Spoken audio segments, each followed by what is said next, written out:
Hey everyone, ready for another deep dive. Today we're tackling a pretty fascinating figure, Alfred North Whitehead. Oh, yeah. He's definitely someone who makes you rethink, well, a lot of things. I know, right? I mean, I did some reading beforehand, and wow, this guy was all over the place. In a good way. Math, philosophy, physics. You said it. Not just dabbling either. He made huge contributions to each. It's like he saw the connections between these fields that most people miss. Absolutely. I think one of the coolest things about Whitehead is how he saw patterns everywhere. It really started with his work in universal algebra. I was going to ask about that. Sounds intimidating. Kinda, but it's basically about patterns, not just with numbers, but ideas too. So, like a blueprint for how thoughts connect, that's pretty wild. It is, and it led him to logic, where he teamed up with Bertrand Russell. Oh yeah, the Principia Mathematica, that was their big project, right? Exactly. They tried to rebuild all of math using only logic. Super ambitious. I bet they had some intense debates. But what always gets me is how Whitehead saw logic as more than just, rules. Totally. For Russell, it was about rigorous proof, but Whitehead, he saw it as a tool for intuition, tapping into something deeper. Like a way to make those aha moments happen more often. Exactly. And that comes out in how he thought about math itself. He had this idea of propositional functions. Wait, break that down for me a bit. What were those again? Imagine little logical machines, each spitting out truth statements. It's a cool way to visualize how math works. Mind blown. And then he took all this, the logic, the math, and jumped right into physics. He wasn't afraid to challenge anyone, even Einstein. He admired relativity, don't get me wrong. But there's always a but with Whitehead, huh? Well, he thought it lacked coherence with basic intuitions about space and time, like it didn't quite fit with how we experience the world. So did he just ignore Einstein, or? Oh no, he developed his own theories of gravitation, even a quantum theory. Whoa, hold on. So we've got Einstein over here with relativity, and Whitehead's off doing his own thing. That's got to be a story. It is, they both explained gravity, but in totally different ways. It's almost like different maps leading to the same place. Makes you wonder, are there multiple ways to understand the universe? Could they both be right? It's a fascinating question, and for a while you couldn't even tell their theories apart experimentally. So two totally different starting points, same results? That's wild. It shows science isn't always about one right answer. It's about perspective. And Whitehead's perspective takes us beyond physics into experience itself. We're getting into process philosophy now, aren't we? I read a bit about that. Sounds intense. It is, but also really cool. The basic idea is that everything's always changing, always becoming, not just living things, the whole universe. Okay, gotta admit, I'm having trouble picturing that. Like, is my coffee cup becoming something right now? In a way, yeah. Whitehead would say it's part of this ongoing flow of energy and information. So instead of things, we have processes. Is that the gist? You got it. And it's through these actual occasions, these little bursts of experience, that everything unfolds. Actual occasions. Gotta love philosophical terms, right? They're catchy and they're happening everywhere, all the time. It's like the universe is a giant network of experiences constantly interacting. Wow. Okay. That's a lot to take in. We've gone from algebra to Einstein to the universe being a giant network of experiences. You're catching on quickly, and this is just the beginning. Whitehead's journey takes us through education, religion, and even ethics. Man, I can't wait to dive into those. We're just getting warmed up, folks. Stick around. Okay, so we left off with this idea of the universe as like a giant web of experiences. But my brain's still trying to catch up. If everything is becoming, what about things that seem, well, pretty static, like a rock? Right, it's tough to wrap your head around at first. But remember, for Whitehead, experience isn't just about consciousness like we humans have. So it's not like the rock is, thinking deep thoughts. Nope, it's more about how everything responds to the world around it. Even a rock interacts with its environment, right? It responds to heat, pressure, gravity. Okay, so it's not thinking, but it's still part of that flow of energy and information, participating in the universe, in a way. That's it. It's not separate. It's connected. And that connection is what makes the universe so dynamic. Not a machine, more like a living organism, always changing. Wow, okay, I'm kind of starting to see it now. And this ties back to his math and logic, right? Those fields seem so timeless, so absolute. But Whitehead's saying even those truths are embedded in a universe that's in constant flux. So logic and math aren't just rigid structures, they're tools to understand these patterns, these processes that are always changing. You got it. And once you start seeing the world through that lens, it has implications for everything, even something like education. Oh yeah, I wanted to ask about that. His ideas on education were pretty radical, weren't they? Definitely different from the traditional classroom setup. For Whitehead, it wasn't about stuffing kids with facts.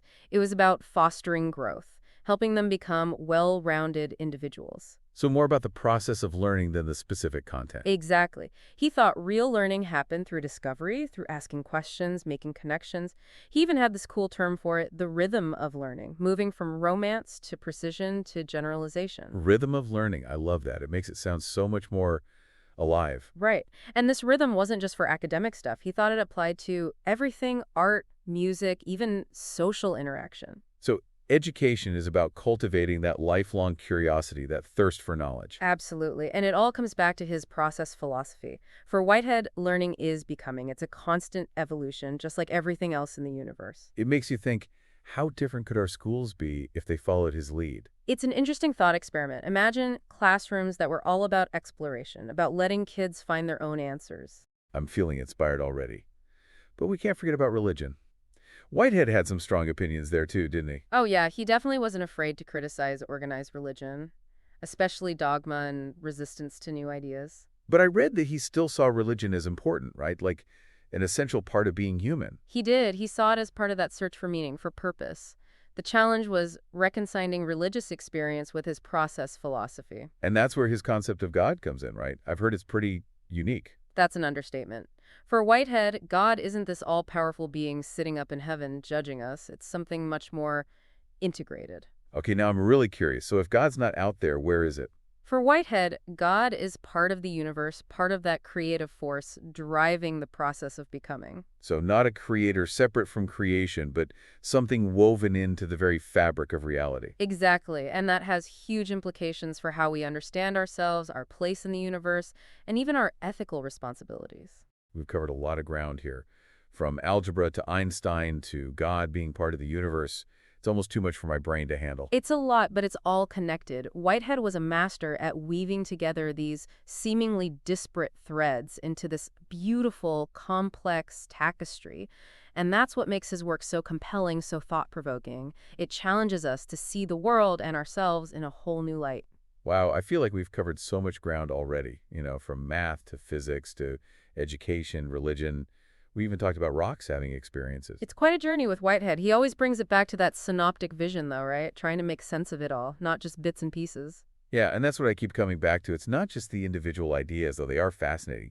It's how he shows they're all connected, part of this big, messy, constantly changing universe. And that connection has consequences, especially when we start talking about ethics, which is where things get really interesting.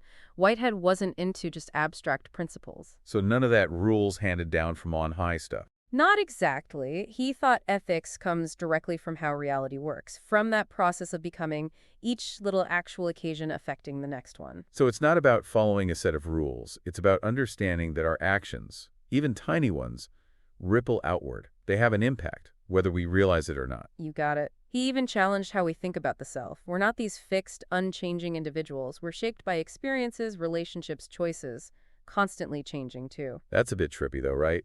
If we're always changing, what about moral responsibility? Can you really hold me accountable for something I did years ago if I'm not that same person anymore? It's a great question, and one Whitehead wrestled with. He knew the self's fluidity makes responsibility seem sicky. But he argued there's still a continuity to our experience, a thread connecting who we are now to who we were. So it's not like we're totally different each morning. There's a story to our lives, and we're responsible for the choices we make along the way.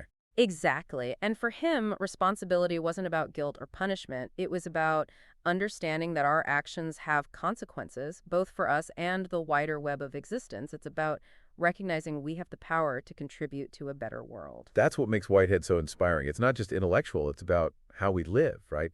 He's saying we're not just watching the universe unfold, we're helping to create it. That's the power of process philosophy. It's a call to engage, to make choices that matter, to be part of that ongoing becoming. Well, as we wrap up our deep dive into Alfred North Whitehead, what really stands out to you? What's that big takeaway you'll be thinking about?